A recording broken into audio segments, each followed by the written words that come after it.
कृष्णा। आज जानकारी लेकर आए हैं एक बहुत महत्वपूर्ण विषय की, जिसको कहते हैं कि पुण्य अर्जन करना है मोक्ष प्राप्ति के लिए, तो कौन कौन सी चीजें बाधाएं बन सकती हैं। देखिए, पुण्य करने का उद्देश्य क्या होता है। हमने आपको जैसे कि पहले लाइव में बताया कि पुण्य कैसे कैसे करना चाहिए। परोपकार वाले, जिसमें दूसरों के ऊपर आप किसी प्रकार का उपकार करें, दूसरों की आप सेवा करें। उपकार नहीं, आप ये मान लो कि हमें सेवा करना है, दूसरों की सेवा करना है, चाहे वो भोजन से हो, चाहे वो जल से हो। अब आप सड़क पर खड़े होकर लोगों के भंडारे में खड़े हो जाते हैं कि हम भोजन वितरण कर रहे हैं, आप जल वितरण के लिए प्याऊ लगवा देते हैं कि हम लोगों की सेवा कर रहे हैं। पर एक बहुत अच्छा मौका होता है जो आज के समय में, कलयुग के समय में हर हिंदू हाथ से गंवा रहा है। आज दूसरे देशों में, विदेशों में आप देखेंगे तो मेहमानों का बहुत स्वागत होता है, मेहमानों की बहुत आवभगत होती है, मेहमानों को बहुत सम्मान दिया जाता है। कोई भी व्यक्ति हो, चाहे वो रिश्तेदार हो ना, वो बात नहीं हो रही है, बात मेहमान की हो रही है कि दूसरे देश से भी अगर कोई आता है तो वहां पे लोग बहुत अच्छे से स्वागत करते हैं, बहुत अच्छे से। अतिथि देवो भव आज विदेशों में देखने को मिल रहा है, पर हमारे देश में देखो क्या क्या चूक हो रही है कि आज के समय में व्यक्ति काम काज में, मोबाइल में इतना ज्यादा व्यस्त हो गया, लोगों को इतनी ज्यादा मोबाइल की लत लग गई है, इतना ज्यादा लोग ऑनलाइन रहने लगे हैं कि उनको मेहमान अगर घर में आ जाए तो वजन लगने लगता है, एक प्रकार का भार लगने लगता है। ये कलयुग का असर है। कुछ साल पहले तक अगर मेहमान आते थे तो लोग क्या करते थे, लोग बहुत प्रसन्न होते थे कि चलो भाई अपने घर मेहमान आए हैं। कुछ साल पहले तक आप अपने बच्चों को बुआ के यहाँ, बच्चों की बुआ के यहाँ भेजते थे, मौसी के यहाँ भेजते थे, मामा जी के यहाँ भेजते थे कि चलो भाई छुट्टी शुरू हो गई है, बच्चे मामा के यहाँ जाएंगे, बच्चे बुआ के यहाँ जाएंगे, तो वहां पे जाके कुछ सीखेंगे। कुछ दिन आप अकेला छोड़ते थे, जब रिश्तेदारों के यहाँ आप कुछ दिन तक बच्चों को अकेला छोड़ते थे तो वो सारी चीजों को समझते थे, वो व्यवहार को समझते थे कि भाई किससे कैसे बात करना है और कौन क्या बात बोल रहा है तो उसका क्या मतलब है, कौन अपने माता पिता के बारे में अच्छा बोल रहा है, कौन अपने माता पिता के बारे में बुरा बोल रहा है, ताने मारना क्या होता है, कौन क्या बोल रहा है, इसका मतलब क्या है। तो ये सारी चीजें वो देखते समझते थे और उसके अनुसार फिर उनका एक व्यक्तित्व विकास होता था कि वो रिश्तों को अब समझना सीखते थे, अपने माता पिता का सम्मान करना सीखते थे। क्योंकि एक ही घर में जो बच्चा बड़ा होता है वो नहीं समझता कि अपने माता पिता का कौन विरोध करते हैं या माता पिता के ऊपर उसको तरस नहीं आती। पर जो रिश्तेदारी में जाता है बच्चा, वो देखता है कि भाई लोग अपने माता पिता की बुराई करते हैं तो उसको बुरा लगता है कि मेरे मम्मी पापा की बुराई कर रहे हैं, तो वो रिश्तों को भी समझता है। इससे व्यक्तित्व विकास होता है कि जब वो बड़ा होता है तो चीजों को समझता है, सही निर्णय ले पाता है, फिर उसको कोई लूट नहीं सकता, फिर उसको कोई धोखा नहीं दे सकता, क्योंकि वो सारी चीजों को समझता है। लेकिन आज हम क्या करते हैं, आज समय इतना बदल चुका है कि आप करते क्या है, समय इतना बदल चुका है कि आज कोई भी रिश्तेदारों के बच्चों को नहीं भेजता।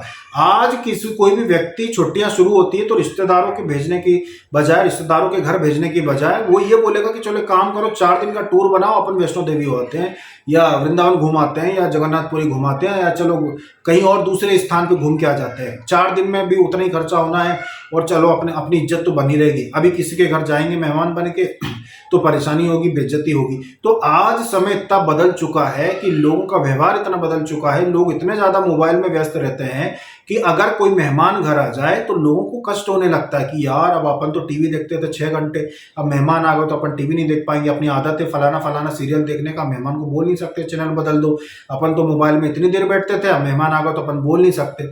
एक समय था जब मेहमान आते थे तो लोग खुश होते थे कि भैया देखो अब आ गए हो तो अब 10 दिन तो रुकना पड़ेगा। और आज के समय में मेहमान आके बैठे तो तुरंत पूछ लेते हैं कि भाई तुम्हारा काम कितने दिन में हो जाएगा। मतलब आते से ही आपसे पूछ लिया जाएगा कि कब जाओगे, आते से ही। पहले के जमाने में जब मेहमान आया करते थे तो लोग बोलते थे कि अरे आप आए हो, हमारे यहाँ फलाना की कचौड़ी बहुत प्रसिद्ध है, हम आपको खिलाएंगे, फलाना के यहाँ की मिठाई बहुत प्रसिद्ध है, हम आपको खिलाएंगे। ये पहले हुआ करता था। और आज जब आप किसी के घर मेहमान बन के जाते हो तो जाते से आपसे पूछ लिया जाता है कि हमारे लिए क्या लेकर आए हो। मतलब मेहमान को देना नहीं, लेने की इच्छा आज के समय में हो गई कि भाई हमारे लिए क्या क्या लेके आए हो।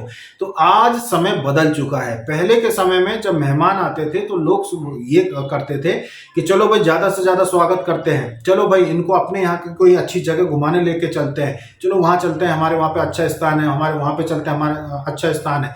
लेकिन आज आप किसी के घर जाओगे तो बातों बातों में वो आपको सुना देंगे कि भाई हमारी तो पूरी की जो कमाई है महीने भर की मेहमानों के आने जाने में, उनके स्वागत में खर्च हो जाती है। मतलब आज कलयुग का प्रभाव इतना हो चुका है कि आज अगर आप किसी के घर चले जाओ तो आपको खाना खाने में भी संकोच होता है कि भाई अगर आप अपने घर में 4 रोटी खाते हैं तो अगर आप किसी के घर मेहमान जाएंगे तो 2 रोटी में ही आप उठ जाएंगे। 2 रोटी में, भले ही वो कहे कि भाई आप और ले लो या फिर इतना कितना कम खाते हो, फिर भी आप कुछ संकोच करेंगे कि भाई अपने को उतना ही खाना है कि कल यहाँ से जा सके। ये संकोच आपके मन में आ गया है। आप किसी भी मेहमान के यहाँ जाते हो, आज मेहमान बनकर जाते हो, तो आपके मन में विचार रहता है कि भाई ऐसा ना हो कि रात रुकना पड़े, कोशिश करो कि रात ना रुकना पड़े। तो ये माहौल आज चारों तरफ बन गया है, क्योंकि हर मनुष्य इतना ज़्यादा व्यस्त हो गया अपने जीवन में, इतना ज़्यादा कि वो अपने मूल कर्तव्यों को ही भूल गया है कि वो कौन कौन से काम है जिनसे हमें पुण्य की प्राप्ति होती है, जिनसे हमें पुण्य मिलता है, वो भूल चुके हैं। आज व्यक्ति 8-8 घंटे टीवी देखता है, वो नहीं चाहता कि कोई मेहमान आए और वो टीवी ना देख पाए। आज व्यक्ति मोबाइल चलाता है, दिन भर वे शॉर्ट्स देखेगा, मोबाइल चलाएगा, वो नहीं चाहता कि कोई मेहमान आए और हमको उनसे बातचीत करनी पड़े और हम मोबाइल ना चलाए। ये लत होती है एक प्रकार की, जिस वजह से ये मतलब कि वो बोलता नहीं है, पर हकीकत यही है कि यही आदतें बदलने की वजह से लोग मेहमान को मेहमान नहीं समझते हैं, बल्कि आज के समय पे बोझ समझते हैं। पहले के समय में बोला जाता था कि भाई छुट्टी कब लग रही तुम्हारे बच्चों की, आ रहे नहीं आ रहे, आना पड़ेगा, आ जाओ। और आज के समय में क्या होता है कि लोग पहले से ही बोल देते हैं कि भाई हमारे घर में तो बहुत मेहमान आते हैं, हमसे तो अगर 4 मेहमान आ जाए तो हमको तो समझ में नहीं आता क्या करें। मतलब आपके मुंह पर ही बता देंगे कि आप क्यों आए। सीधी सी बात है कि आज के समय में पुण्य कमाने के जो तरीके होते हैं वो लोग हाथों से खोते जा रहे हैं। आज परोपकार का मतलब सिर्फ ये हो गया है कि दिखावे के लिए कहीं पे आप चंदा दे दो, कहीं प्रोग्राम चल रहा है वहाँ जाके आप फोटो खिंचवा लो कि देखो भाई हमने फलाना मंदिर में प्रोग्राम था, तो देखो हमने यहाँ पे भोजन वितरण किया, पानी वितरण किया, देखो फलाना जगह वो थी तो देखो हमने यहाँ पे ये चीज़ की। घर आए मेहमान को तो आप भोजन खिलाने में आपको भजन लगता है, और मंदिर में जाके आप भंडारे का दिखावा मत करो, कोई मतलब नहीं है। क्योंकि परोपकार का मतलब ये होता है कि हर जीवात्मा में प्रभु को देखना और उनके प्रति सेवा भाव रखना, कि आप सेवा भाव रखो। देखो आज धन सबके पास है, पैसा सबके पास है, आज कोई गरीब नहीं है।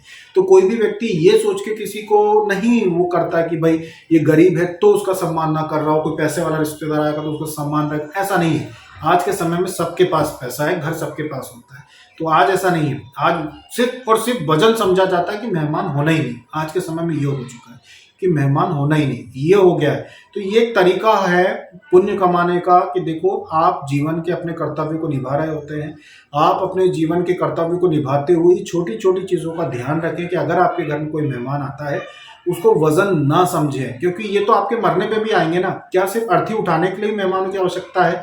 रिश्तेदारों की आवश्यकता सिर्फ दुख में ही है कि जब कोई मर जाएगा तभी रिश्तेदार आए और आपके ऊपर कपड़े चढ़ा के जाएं? क्या अच्छे भले में आपको रिश्तेदारों का सम्मान आप नहीं कर सकते? क्या अच्छे भले में सुख में आप रिश्तेदारों को शामिल नहीं करना चाहते, शामिल नहीं कर सकते, या उनको सम्मान नहीं दे सकते?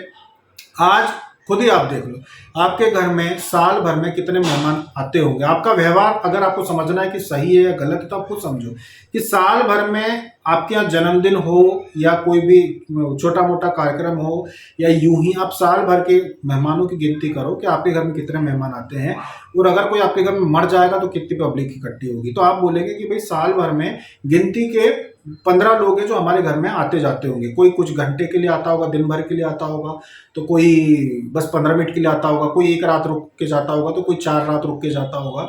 तो मेहमान मतलब कि मेहमान जो वो होते हैं जो बिल्कुल सगे रिश्तेदार से थोड़ा दूर के रिश्तेदारी हो। तो कुल मिला के 15 लोग हमारे घर में साल भर में आते हैं। पर अगर कोई मर जाएगा तो कितने लोग इकट्ठे हो रहे हैं? तुरंत में आपके यहाँ पूरे 150 लोग इकट्ठे हो गए। इसका मतलब ये है कि आप लोगों का अच्छे से स्वागत नहीं करते हैं, इसीलिए मरने पे 150 आ रहे हैं, पर सामान्य तौर पे हलचल लेने के लिए सिर्फ 15 लोग। मतलब कि आपके व्यवहार सही नहीं है, इस बात को समझिए। आज जो लोग व्यवहार कुशल होते हैं, जो सबको एक दृष्टि से देखते हैं, उनके घर में साल भर आप देखेंगे तो भले ही वो 15 मिनट के लिए आए, 10 मिनट के लिए आए, लोगों की संख्या लगी रहती है। लोग आते जाते रहते हैं, बहुत सारे लोग आते जाते रहते हैं। जब हम आपको बुलाएंगे तो क्या आप हमसे मिलने नहीं आओगे? आओगे ना, आप भी आओगे। तो लोगों के घर में लोग आते जाते रहते हैं, और ये तरीका होता है पुण्य कमाने का।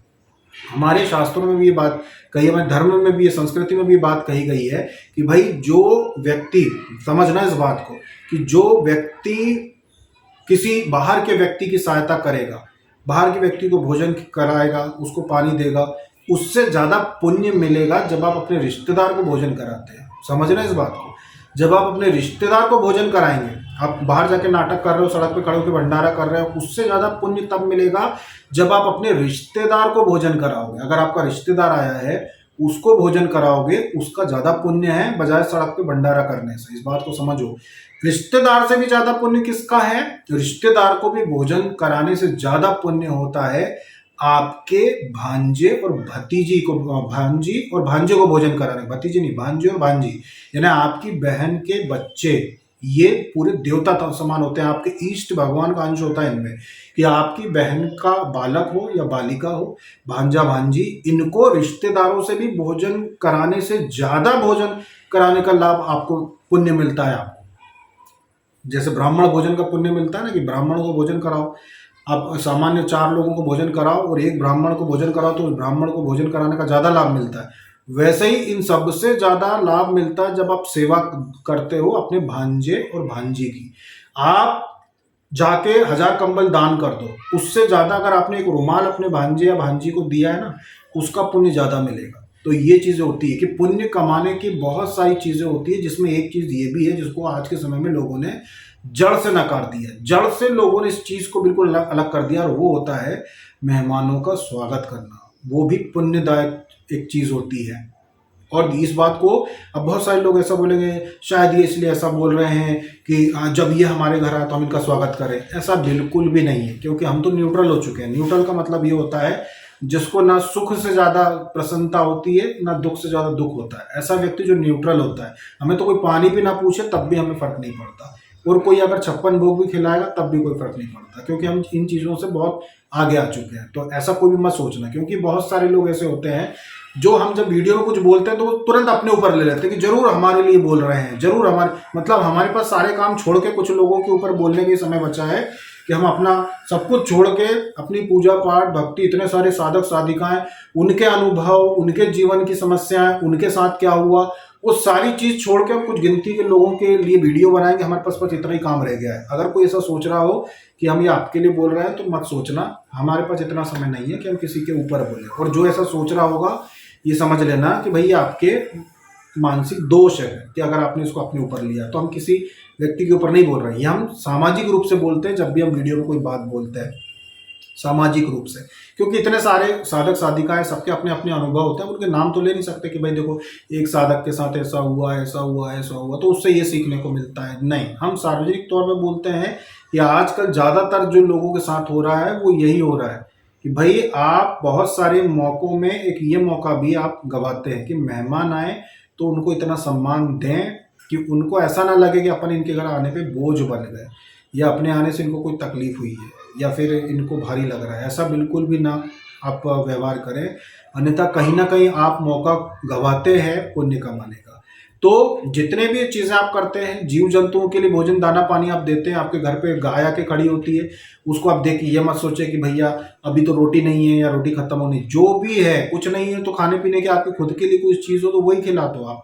कोई फल फ्रूट रखा हो या फिर बिस्किट रखे हो, कुछ भी आपके घर पे अगर जीव जंतु है आया है तो उसके लिए आप डालो। प्रतिदिन आपके घर से किसी न किसी जीव जंतु को दाना पानी मिलना चाहिए, प्रतिदिन मिलना ही चाहिए। चाहे आप छत पे डाल के रखो कि चलो यार गिलहरी आती हैं या कबूतर आते, कुछ भी आते तो चलो थोड़ा सा दाना डाल के रखते। थोड़ा सा मतलब थोड़ा सा, ये नहीं कि 10 किलो डाल दिया। 10 किलो डालना है तो फिर जमीन पे डालो, कहीं बगीचे में डालो या कहीं डालो, क्योंकि छत के ऊपर इतना कचरा नहीं करना चाहिए कि पूरा गंदा हो जाए।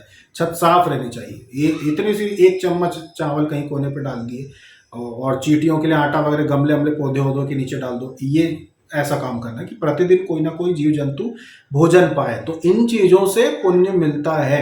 इन चीजों का ध्यान रखें और जीवन में आगे बढ़े। अभी तक के लिए इतना ही। जय श्री कृष्ण।